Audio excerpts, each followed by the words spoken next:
আজকে আমরা আলোচনা করতে চলেছি এই সময়ের সবচেয়ে জনপ্রিয় মুভি লাকি ভাস্কর। সাধারণ একজন ব্যাংক কর্মচারী যার এতই বেশি অভাব, নুন আনতে পান্তা ফোরানোর মতন অবস্থা, ধারের টাকা পরিশোধ করতে না পেরে সবসময় লুকিয়ে লুকিয়ে চলতে হতো তাকে। সেই সাধারণ ব্যাংক কর্মচারী একদিন শত কোটি টাকার মালিক হয়ে যায়। কিভাবে সে এত টাকার মালিক হয়? গল্পটা 19 মার্চ 1992, বম্বের শহর। সকালের আলো ফোটার সাথে সাথে ভাস্করের ঘড়িতে অ্যালার্ম বেজে ওঠে। ঘুম থেকে উঠে সে মর্নিং ওয়াকের জন্য বেরিয়ে পড়ে। মর্নিং ওয়াক শেষ করে টুকিটাকি কিছু কিনে বাসায় ব্যাক করার পথে তখন সিবিআই অফিসার তার রাস্তা আটকে দাঁড়ায়। ইনভেস্টিগেশন অফিসার লক্ষণ রাও তাকে তুলে নেয় গাড়িতে এবং বলে তার বিরুদ্ধে ইনকোয়ারি বসানো হবে। তাকে নিয়ে মাগাতা ব্যাংকে চলে যায়। ভাস্কর মূলত এই ব্যাংকে চাকরি করত। দুদিন আগেই সে এখান থেকে চাকরি ছেড়েছিল। খুব সকাল হয়, ব্যাংকের কার্যক্রম তখন শুরু হয়নি। ভাস্কর লক্ষণ রাওকে জিজ্ঞাসা করে তার অপরাধ কি। লক্ষণ রাও তাকে বলে ভাস্করের বিরুদ্ধে অনেক অভিযোগ রয়েছে, ব্যাংকের টাকা মিস ইউজ করা, সিকিউরিটিজ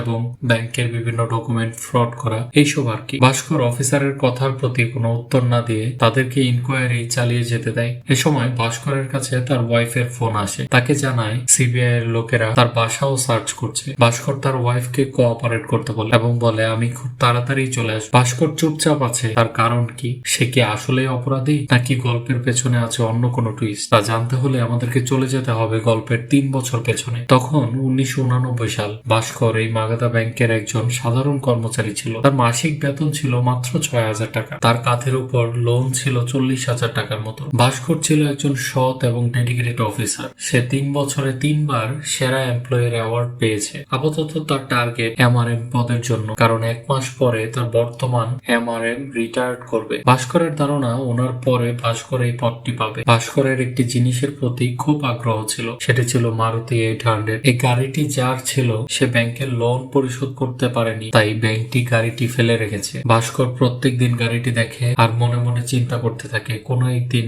যদি সে এই গাড়িটি কিনতে পারে। ভাস্করের একটা বন্ধু আছে যার নাম সাম্বা। ভাস্কর এবং সে একই স্কুলে পড়াশোনা করত। ভাস্কর পরীক্ষায় পাশ করার কারণে সে ব্যাংকের ক্যাশিয়ার হয়ে যায়, আর ভাস্করের বন্ধুটি ব্যাংকের ছোটখাটো একটা পদে রয়েছে। ভাস্কর সাইড ইনকাম করার জন্য সে বিভিন্ন ক্লায়েন্টের অ্যাপ্লিকেশন ফর্ম পূরণ করে দেয়, এতে সে কিছু টাকা পায়। এরপর একদিন তার কাছে একটা লোক আসে যার নাম অ্যান্থনি। সে ভাস্করের কাছে 2 লক্ষ টাকা লোন চায় এবং বলে লোনটি তার খুবই প্রয়োজন। ভাস্কর তখন তাকে বলে লোনটি দেওয়ার জন্য বন্ধক হিসেবে তিনি কি রাখতে পারবেন। লোকটি বলে আমার কাছে আর কিছুই নেই বন্ধক রাখার মতন। তখন সে একটি বন্দর কর্তৃপক্ষের লাইসেন্স পেপার দেখায়। তখন ভাস্কর বলে এই পেপারটি ব্যাংকের কোনো কাজে আসবে না, তাই সে লোনের ওই আবেদন পত্রটি তাকে ফিরিয়ে দেয়। ভাস্কর যে মহল্লাটিতে থাকে সেখানে বিভিন্ন লোকের কাছ থেকে সে অনেকগুলো টাকা ধার নিয়ে রেখেছিল এবং প্রত্যেক লোককেই সে একের পর এক ডেট দেয়, কিন্তু কারো টাকাই সময় মতো পরিশোধ করতে পারে না। এখন এখানে দেখা যায় ভাস্করের পরিবারটি। তার বাবা এক সময় বড় একজন চার্টার্ড অ্যাকাউন্টেন্ট ছিলেন, যে রিটায়ার্ড এর পর বন্ধুদের সাথে একটি ব্যবসা করতে গিয়ে ধোকা খেয়ে অনেকগুলো টাকা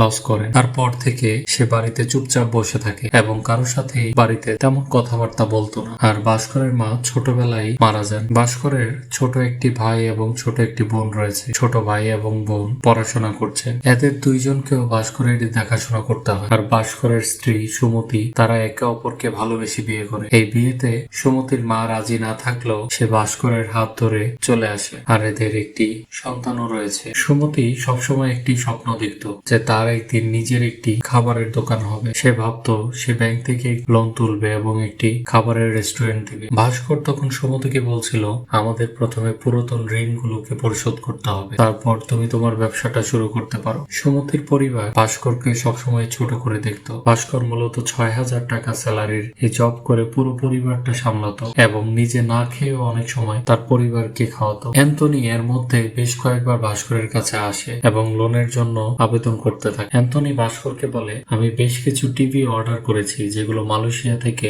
ইন্ডিয়াতে আসবে। অলরেডি আমি 1.5 লাখ টাকা সেখানে দিয়েছি এবং যার উপর ভরসা করে আমি টিভি গুলো এনেছি এখন সে আমাকে ধার দিতে অস্বীকার করেছে, তাই এখন আমার 2 লাখ টাকা লাগবে। ওই 2 লাখ টাকা যদি এখন আমি না দিতে পারি তাহলে সেই টিভি গুলো তারা কম মূল্যে সেল করে দিবে, এত করে আমি বড় ক্ষতির সম্মুখীন হব। তারপর সে বলে তুমি যদি আমাকে 2 লাখ টাকা দাও আমি সেগুলো টিভি বিক্রি করে তোমার টাকা পরিশোধ করে দেবো, তাও একদিন। এরপর ভাস্কর যখন বাড়ি ফিরছিল তখন পাটেল নামে একটা লোক তার কাছে টাকা চাইতে আসে। মূলত ভাস্কর তার কাছ থেকে অনেকগুলো টাকা ধার নিয়েছে, কিন্তু একটার পর একটা ডেট দিলেও ভাস্কর টাকাগুলো এখনো পরিশোধ করতে পারেনি। প্যাটেল ভাস্করকে পুরো মহল্লার সামনে সামনে অনেকগুলো কথা শোনায় এবং জোর করে তার কাছ থেকে তার বাইকের চাবিটি ছিনিয়ে নেয় এবং তার কাছ থেকে বাইকটি নিয়ে চলে যায় আর বলে টাকা যদি ফেরত দিতে পারে তাহলে বাইকটি সে ফিরিয়ে দিবে। ভাস্কর এতে খুব কষ্ট পায়, বুঝতে পারছিল না সে কি করবে। এরপর তার কাছে টাকা না থাকায় সে বিভিন্ন লোকের কাছ থেকে লিফট নেওয়ার চেষ্টা করে। এদিক দিয়ে অফিসেরও সময় হয়ে যাচ্ছে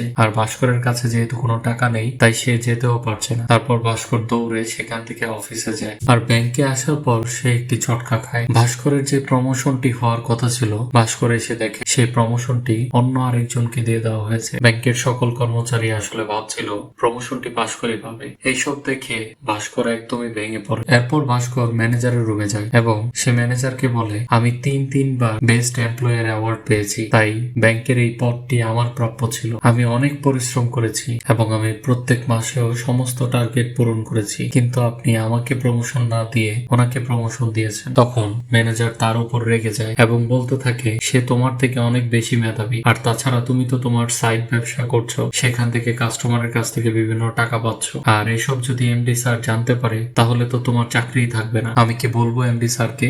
এরপর ভাস্কর কান্না করতে করতে ম্যানেজারকে বলে প্লিজ এমনটা করবেন না, এই জবটি আমার জন্য খুব দরকার, এবং তার কাছে হাত জোর করতে থাকে। সমস্ত কর্মচারীরা ভাস্করকে দেখছিল এবং তারাও খুব কষ্ট পায়, কেননা তারাও জানতো কেননা এই পদটি ভাস্করেরই পাওয়ার কথা ছিল। ভাস্কর পরক্ষণেই দেখা যায় সবকিছু ভুলে গিয়ে আবারও আগের মতন কাজ করতে শুরু করে। পরে সন্ধ্যায় দেখা যায় ভাস্কর তার বন্ধুর সাথে একটি রেস্টুরেন্টে যখন খাচ্ছিল তখন অ্যান্টনিও আসে। অ্যান্টনি তখন তাকে বলে আজই শেষ দিন, আজকে যদি আমি টাকাটা না পাই তাহলে আর টিভি গুলো আমি রাখতে পারবো না, টিভি গুলো তারা বিক্রি করে দেবে। তখন ভাস্কর তাকে বলে আমি যদি এখন তোমাকে 2 লাখ টাকা দেই তাহলে কি তুমি টিভি গুলো কিনতে পারবে? অ্যান্টনি বলে অবশ্যই। তখন ভাস্কর নিজের ব্যাগ থেকে 2 লক্ষ টাকা বের করে অ্যান্টনিকে দেয়। এটা দেখে সাম্বাও অবাক হয়ে যায় এবং ভাস্করের দিকে তাকিয়ে থাকে। সে ভাবতে থাকে ভাস্করের কাছে এতগুলো টাকা কোত্থেকে এলো। তখন ভাস্করকে প্রশ্ন করে এতগুলো টাকা সে কোত্থেকে পেল। আসলে এতগুলো টাকা ভাস্কর তার ব্যাংক থেকে ম্যানেজ করেছে। আজকে ছিল সপ্তাহের শেষ দিন, আবার 2 দিন পরে ব্যাংক খুলবে। কেউ যখন ছিল না তখন ভাস্কর ব্যাংকের ভল্টের টাকা থেকে 2 লক্ষ টাকা তার ব্যাগের মধ্যে রেখে দেয়। এই টাকাগুলো ভাস্করকে ব্যাংকের লকারে রাখতে দিয়েছিল, কিন্তু সেখান থেকে সে 2 লক্ষ টাকা সরিয়ে তার ব্যাগের মধ্যে রেখে দেয়। সে এটাই ভাবে যে অ্যান্টনি বলেছিল একদিনের মধ্যে টিভি গুলো বিক্রি করে সে তাকে টাকাটা দিয়ে দিতে পারবে, আর এতে কিছু প্রফিটও পাওয়া যাবে, যার শেয়ার সে ভাস্করকে দিবে। আসলে ভাস্করের কাছে হারানোর মতন আর কিছুই ছিল না, তাই সে এই রিস্কটি নিয়ে নেয়। আর সে এটা ভাবে অ্যান্টনি যখন টাকাগুলো তাকে ফেরত দিয়ে দিবে সে সকাল সকাল গিয়ে ব্যাংকের ভল্টে টাকাগুলো রেখে দেবে, আর ভাবে এই টাকার কথা যদি ব্যাংক জানতে পারে তাহলে সর্বোচ্চ তাকে চাকরি থেকে বের করে। সে অলরেডি একটি খারাপ সিচুয়েশনের মধ্যে দিয়ে যাচ্ছিল, তাই এর থেকে খারাপ আর কি হতে পারে। অ্যান্টনি ভাস্করকে বলে ইন্ডিয়াতে ইলেকট্রিক জিনিসের অনেক মূল্য, কারণ বিদেশ থেকে এই পণ্যগুলো আমদানি করতে অনেক ট্যাক্স পে করতে হয়। যেমন যে টিভি গুলো অ্যান্টনি আমদানি করেছিল সেই টিভি গুলোর বর্তমান বাজার মূল্য ইন্ডিয়াতে 24,000 টাকা, যা অন্য দেশে অর্ধেক রকম, কিন্তু ইন্ডিয়াতে এই ট্যাক্স এতটাই বেশি, এই জন্য মূল্যটা এত বেড়ে যায়। অ্যান্টনি ভাস্করকে বলে ছোট্ট একটা বুদ্ধি অ্যাপ্লাই করলে এই সকল প্রকার ট্যাক্স থেকে মুক্তি পাওয়া যায়। ইন্ডিয়ান আইন অনুযায়ী আমরা যদি এই টিভি আমদানি না করে টিভির খুচরা যন্ত্রাংশগুলো আমদানি করি তাহলে সরকারকে কোনো প্রকার ট্যাক্সই দিতে হবে না, আর আমরা বিপুল পরিমাণ টাকা এখান থেকে লাভ করতে পারবো। আর আমরা খুচরা যন্ত্রাংশ আমদানির নামে এই টিভি গুলো আমদানি করব, আর কাস্টম অফিসারকে কিছু টাকা ঘুষ দিলেই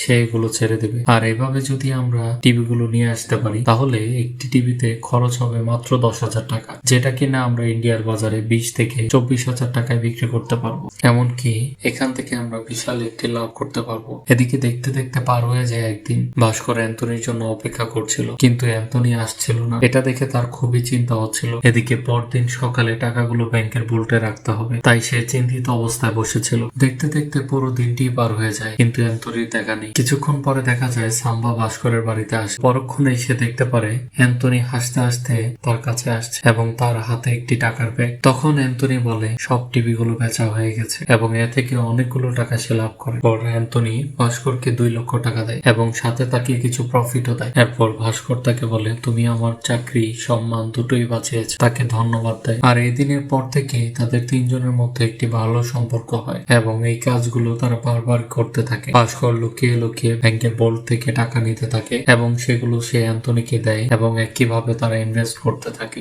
আর অ্যান্টনিও এই টাকাগুলো নিয়ে বিভিন্ন জায়গায় ইনভেস্ট করে এবং সেগুলো সেল করে প্রফিট তারা তিনজন ভাগ করে নেয়। ভাস্কর এখানে সেখান থেকে অনেকগুলো টাকা প্রফিট পায় এবং আস্তে আস্তে তার ঋণগুলো পরিশোধ করতে থাকে। একদিন সে তার বাড়িতে একটি অনুষ্ঠানের আয়োজন করে। অনুষ্ঠানটি ছিল তার ছেলের বার্থডে পার্টি। এখানে সমস্ত আত্মীয় স্বজন তাদের এই অনুষ্ঠানে আসে, এমনকি সুমতির মা এবং ভাস্করের শ্যালকও এই অনুষ্ঠানে আসে। এই অনুষ্ঠানে অ্যান্টনিও আসে এবং ভাস্করের বন্ধু সাম্বাও। অ্যান্টনি ভাস্করকে বলে, আমার ছেলে আমেরিকায় পড়াশোনা করে আর সেখানে একটি চাকরি পেয়েছে, সে আমাকে তার ওইখানে নিয়ে যেতে চায়। এখন আমি যদি সেখানে যাই আমাকে তার টাকা দিয়ে চলতে হবে। এখন পর্যন্ত আমি যে টাকা ইনকাম করেছি তার সবটাই আমার ছেলেকে দিয়েছি পড়াশোনার জন্য। আমার কাছে এখন খুব একটা টাকা নেই, তাই আমি একটি সিদ্ধান্ত নিয়েছি, শেষমেশ আমরা একটা বড় ডিল করব এবং যেখান থেকে অনেকগুলো টাকা প্রফিট আসবে এবং প্রফিটের সবগুলো টাকা আমরা তিনজন ভাগ করে নেব। এরপর আমিও আমেরিকায় চলে গিয়ে ছোট্ট একটি ব্যবসা করব। অ্যান্টনি ভাস্করকে বলে, সামনের সপ্তাহে ইন্ডিয়াতে 3টা গাড়ি আসবে,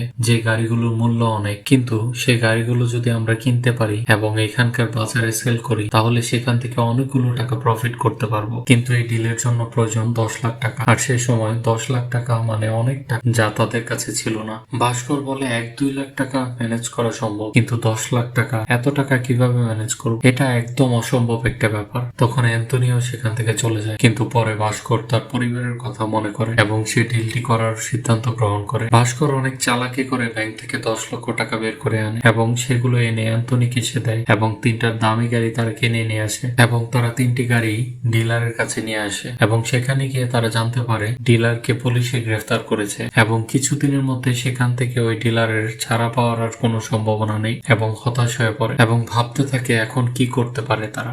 এবং ভাস্কর এদিকে চিন্তা করতে থাকে ব্যাংক খোলার পরে যদি ওই 10 লাখ টাকা না দিতে পারে তাহলে এতে করে তার চাকরিও চলে যাবে এবং সম্মানেরও আর কিছুই বাকি থাকবে না। এরপর ভাস্কর একটি আইডিয়া বের করে, সে 3টা গাড়িতে গভর্নমেন্টের নম্বর বসায়। এরপর কয়েকটা ভিক্ষুককে নিয়ে আসে অভিনয় করার জন্য আর একটি মেয়েকে নিয়ে আসে অভিনয় করার জন্য। সে ভিক্ষুকগুলোকে বড় নেতা সাজায় এবং মেয়েটাকে মডেল বানিয়ে কৌশলে তারা চেকপোস্টটি পার করে। আর এখানকার দৃশ্যটি ছিল অসম্ভব সুন্দর। পুলিশ অফিসার এই 3টি গাড়িকে ভিআইপি গাড়ি মনে করে ছেড়ে দেয় এবং পরবর্তী চেকপোস্টেও গাড়িগুলোর নাম্বার সে দিয়ে দেয় এবং না আটকানোর জন্য বলে দেয়। আর তারাও খুব সহজে গাড়িগুলোকে অন্য একটি শহরে নিয়ে আসে এবং সেগুলো বিক্রি করে অনেকগুলো টাকা পায়। পরে সেখান থেকে যাদেরকে দিয়ে অভিনয় করেছে তাদেরকে কিছু টাকা দিয়ে দেয়। পরবর্তীতে দেখা যায় অ্যান্টনি সেখান থেকে ডিরেক্ট এয়ারপোর্টে আসে এবং তাদেরকে বিদায় দিয়ে অ্যান্টনি আমেরিকা চলে যায়। আর এখানেই তাদের 3 জনের জার্নিটা শেষ হয়। পরদিন সকাল সকাল ভাস্কর ব্যাংকে আসে টাকাগুলো রাখার জন্য। ঢুকতেই সে দেখতে পায় পুলিশের গাড়ি এবং ব্যাংকে ঢোকার পর সে দেখতে পায় পুলিশ অফিসার বসে আছে। আসলে এখানে ব্যাংকের ম্যানেজার এবং অ্যাসিস্ট্যান্ট ম্যানেজার বড় একটি স্ক্যাম করে ধরা খেয়েছে এবং তার জন্যই পুলিশটি আসে। এখানে সেই ম্যানেজারটিকেও দেখা যায় যে ভাস্করকে প্রমোশন না দিয়ে অন্য আরেকজনকে প্রমোশন দেয়। তো এই সব কিছু দেখে ভাস্কর অনেক ভয় পেয়ে যায়। সে ভাবতে থাকে এই 10 লক্ষ টাকা সে এখন কিভাবে ব্যাংকের ভোল্টে রাখবে। ঠিক তখনই জিএম ভাস্করের কাছে আসে এবং তার কাছে একটি ব্যাগ দেখে সে জানতে চায় এটা কিসের ব্যাগ। ভাস্কর তখন তাকে বলে সে সরাসরি গ্রাম থেকে এসেছে, তাই এটাতে কিছু কাপড় চোপড় রয়েছে। এমডির কথায় তখন ভাস্কর সুটকেসটি খুলতে বাধ্য হয়। ভাস্কর যখন সুটকেসটি খোলে তখন দেখা যায় তাতে মাত্র কিছু কাপড় চোপড় পরে আছে, কোনো টাকাই নেই। আসলে সবাই যখন অন্য কাজে ব্যস্ত ছিল তখন ভাস্কর দ্রুত সময়ে চালাকি করে সেই টাকাগুলো ব্যাংকের ট্রেতে রেখে দিয়েছিল, যা কেউ দেখতে পায়নি। ভাস্কর সাম্বাকে বলে অনেক হয়েছে আর আমি এই কাজগুলো করব না, কারণ এগুলো অনেক রিস্কের কাজ। কিন্তু সাম্বা তার কাজ থেকে অবসর নিয়ে স্মাগলিং করা শুরু করে আর ভাস্কর তার টাকাগুলো বিভিন্ন বয়মে ভরে ঘরের মধ্যে রেখে দেয়। ভাস্করের কাছে এখন 50 থেকে 60 লক্ষ টাকা রয়েছে। এই টাকাগুলো পেয়ে সে এখন অনেক খুশি। একদিন ভাস্করের ছোট ভাই তাকে বলছিল সে লন্ডনে একটি স্কলারশিপ পেয়েছে, কিন্তু এর জন্য অনেকগুলো টাকা প্রয়োজন এবং সে তাকে বলে আমি যদি ইন্ডিয়া থেকে ইঞ্জিনিয়ারিং পাশ করি তাহলে মাত্র 8-10 হাজার টাকার একটি জব পাবো। অন্যদিকে আমি যদি লন্ডন থেকে পড়াশোনা করে আসি তাহলে 50 থেকে 60 হাজার টাকা ইনকাম করতে পারবো। ভাস্কর তখন তাকে বিদেশে যাওয়ার জন্য ব্যবস্থা করে দেয়। এতে অবশ্য তার অনেকগুলো টাকা চলে যায়। একদিন ভাস্করের ব্যাংকে তার চেয়ারম্যান আসে এবং ভাস্করকে ডেকে পাঠায় এবং ব্যাংকের চেয়ারম্যান তাকে বলে আমাদের এই ব্যাংকের ম্যানেজার এবং অ্যাসিস্ট্যান্ট ম্যানেজারের জন্য অনেক দুর্নাম হয়েছে, তাই আমি চাই ব্যাংকের কিছু জিনিস পরিবর্তন করতে। তখন চেয়ারম্যান ভাস্করকে বলে তুমি এখন থেকে হবে ব্যাংকের অ্যাসিস্ট্যান্ট জিএম এবং তোমার বেতন হবে 19,000 টাকা এবং আর যদি কোনো কিছু তোমার প্রয়োজন হয় তুমি আমাকে বলতে পারো। এরপর ভাস্কর অনেক খুশি হয় এবং চেয়ারম্যানকে বলে ব্যাংকের পাশে যে লাল গাড়িটি পড়ে আছে, মারুতি গাড়িটি, সেটি সে নিতে চায়। তখন চেয়ারম্যান ভাস্করকে সেই লাল গাড়িটি তাকে উপহার দেয়। ভাস্কর গাড়ি পেয়ে অনেক খুশি হয়। এরপরে সে গাড়িটি নিয়ে তার বাড়িতে চলে আসে। এতে তার ওয়াইফ সুমতি অনেক খুশি হয়। এরপর ঘটনাটি আবার চলে যায় বর্তমান সময়, যেখানে সিবিআই অফিসার ইনকোয়ারি করছিল। সিবিআই অফিসার ভাস্করের স্টেটমেন্ট দেখে শক খেয়ে যায়। ভাস্করের ব্যাংক স্টেটমেন্টে সে দেখতে পায় কোটি কোটি টাকার লেনদেন। তখন সে ভাস্করকে প্রশ্ন করে এত কোটি টাকার লেনদেন কোত্থেকে এলো। তখন গল্পটা আবার ফ্ল্যাশব্যাকে নিয়ে যাওয়া হয়। এখানে দেখানো হয় তখন চেয়ারম্যান ভাস্করকে অ্যাসিস্ট্যান্ট জিএম নিয়োগ করার পরে তাকে অনেকগুলো কথা বলে। তাকে বলে ব্যাংকের কিছু মূল্যবান ক্লায়েন্ট রয়েছে যেগুলোর দেখাশোনা ভাস্করকে করতে হবে। এর মধ্যে একজন হলো হর্ষাদ মেহরা। তুমি নিজে এই অ্যাকাউন্টটি দেখাশোনা করবে। তো পরদিন হর্ষাদ মেহরার একজন অ্যাসিস্ট্যান্ট ভাস্করের কাছে আসে। তো সে কিছু ব্যাংকের কাগজপত্র ভাস্করকে দিয়ে বলছিল এটি কাটারি ব্যাংকের রিসিপ্ট পেপার। চন্দন স্যার পিয়নকে বলে আমাদের যেরকম টাকা প্রয়োজন হলে আমরা ব্যাংকে আসি টাকা নেওয়ার জন্য, ওভাবেই যদি অন্য ব্যাংকেরও টাকা প্রয়োজন পড়ে তখন একটা ব্যাংক অন্য আরেকটি ব্যাংককে লোন প্রদান করে। কিন্তু আইন অনুযায়ী একটা ব্যাংক অন্য একটি ব্যাংককে কখনোই লোন দিতে পারে না। তাই এখানে একটি মধ্যবর্তী ব্রোকার হওয়া খুবই ইম্পর্টেন্ট। আর আমাদের ব্যাংক আর কাটারি ব্যাংকের ব্রোকার হলো এই হর্ষাদ মেহরা। আর এখানে আমরা যদি কোনো টাকা হর্ষাদ মেহরাকে দেই তখন হর্ষাদ মেহরা কাটারি ব্যাংকে সে টাকাগুলো দিবে। আর এখানে কাটারি ব্যাংকও টাকাগুলো পরিশোধ করবে একই নিয়মে। আর এখানে ব্রোকার হওয়ার জন্য হর্ষাদ মেহরা কিছুটা কমিশন পাবে। আর এই প্রসেসকে বলা হয় বিয়ার। তো এদিকে ভাস্কর হর্ষাদ মেহরার প্রতিনিধি সুরাজকে ওই বিয়ার গুলো দিয়ে বলছিল 2 সপ্তাহের মধ্যে টাকাগুলো ফিরিয়ে দিতে হবে। এই বিয়ারের সময় মাত্র 2 সপ্তাহ, এর মধ্যে তোমাদেরকে টাকাগুলো পরিশোধ করতে হবে। কিন্তু সুরাজ বলে কিছুটা একটু তো লেট হতে পারে, এদিকে তুমি ম্যানেজ করে নাও। কিন্তু ভাস্কর সুরাজকে বলে 2 সপ্তাহ মানে 2 সপ্তাহ, এবং সে তাকে চলে যেতে বলে। তো একদিন ভাস্কর হর্ষাদের ব্যাংক স্টেটমেন্ট দেখছিল। ব্যাংক স্টেটমেন্ট সে দেখে অবাক হয়। এখানে সে দেখতে পায় কোটি কোটি টাকার লেনদেন, এবং সে এখানে কিছু সন্দেহজনক জিনিস দেখতে পায়। হর্ষাদ মেয়েরা যে টাকাগুলো নিচ্ছিল সেগুলো সে সরাসরি ব্যাংকে ডিপোজিট না করে তার কাছেই রেখে দিচ্ছিল। এবং সে এটাও দেখতে পায় হর্ষাদ মেয়েরা কাটারি ব্যাংক থেকেও অনেকগুলো টাকার বিয়ার নিয়েছে, কিন্তু সেগুলো সে পরিশোধ করেনি। আর তাদের কাছ থেকেও যে টাকাগুলোর বিয়ার নিয়েছিল সেগুলোও কাটারি ব্যাংকে ডিপোজিট করার কোনো রেকর্ড নেই। এতগুলো টাকা হর্ষাদ মেহরা সে তার নিজের কাছেই রেখে দিয়েছে। এই সবকিছু দেখে ভাস্কর একটু অবাক হয় এবং শক খেয়ে যায়। সে কোনো কিছুই বুঝতে পারছে না। সে ভাবতে থাকে 2 ব্যাংক থেকে এতগুলো টাকা সে নিয়ে কি করে। ভাস্কর তখন পুরো ব্যাপারটা নিয়েই কিছু ইনভেস্টিগেশন করে। সে বেশ কয়েকজনকে জিজ্ঞেস করে এগুলোর মানে। এরপর একটি লোকের মাধ্যমে ভাস্কর বেশ কয়েকটি তথ্য পায়। আসলে ভাস্কর 2 ব্যাংক থেকে টাকা তোলে এবং সে এই টাকাগুলো ইনভেস্ট করে শেয়ার মার্কেটে। আর এই টাকাগুলোর মাধ্যমেই শেয়ার মার্কেটের কিছু শেয়ারের মূল্য একদম কমে যায়। সে কোনো একটি নির্দিষ্ট কোম্পানির শেয়ার খুব কম দামে কিনে নেয় এবং পরে সে ওই স্টকগুলোর জনপ্রিয়তা কোনোভাবে বাড়ায় এবং সমস্ত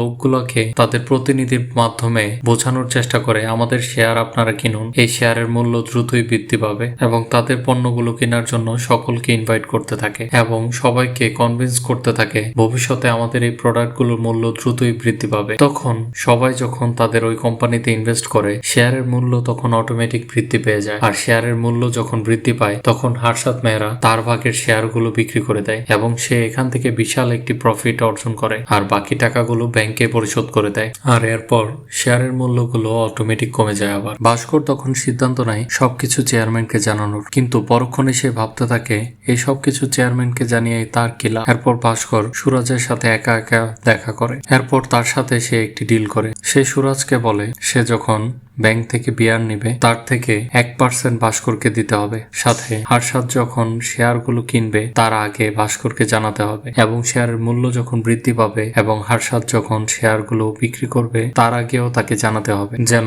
সেখান থেকে ভাস্কর শেয়ার কিনে আবার সেল করতে পারে। তো সুরাজের কাছে আর কোনো অপশনও থাকে না। তখন ভাস্করের কথায় সুরাজ রাজি হয়। আর এইভাবেই বিয়ার নেওয়ার পরে ভাস্করকে সে 1% টাকা দেয়। কিন্তু এই টাকাগুলো বৈধ করার জন্য ভাস্কর উপায় খুঁজতে থাকে, কারণ এই টাকার পরিমাণ ছিল অসংখ্য। তো অ্যান্থনির একজন বন্ধু ছিল যার নাম ছিল কুট্টি। ভাস্কর তার কাছে যায় এবং এই কালো টাকা সাদা করার কোনো উপায় আছে কিনা তার কাছে জানতে চায়। কুট্টির তখন ভাস্করকে একটি মাস্টারপিস আইডিয়া বলে। তখন কুট্টির বলে এই টাকাগুলো যদি আমরা একজন লটারি বিক্রেতাকে দেই তাহলে লটারি বিক্রয়ের মাধ্যমে সে আমাদের টাকা আমাদেরকে আবার ফিরিয়ে দিবে। আর এতে করে সরকারকে কেবলমাত্র কিছু টাকা ট্যাক্স দিতে হবে এবং বাকি টাকাটা ব্ল্যাক মানি থেকে হোয়াইট মানি হয়ে যাবে। এরপর দেখা যায় ভাস্কর ওই লটারির মাধ্যমে 25 লক্ষ টাকা জিতে নেয় এবং তখন সে ওই টাকাটা শেয়ার মার্কেটে ইনভেস্ট করে এবং এইভাবে শেয়ার মার্কেটে ইনভেস্ট করার ফলে সে বিপুল পরিমাণ অর্থের মালিক হয়ে যায়। একইভাবে সে এভাবে কয়েকবার লটারি জিতে এবং সেই টাকা শেয়ার মার্কেটে ইনভেস্ট করে। গল্পটা এখান থেকে বর্তমানে আসে আবার। সে সিবিআই অফিসারকে বলছিল,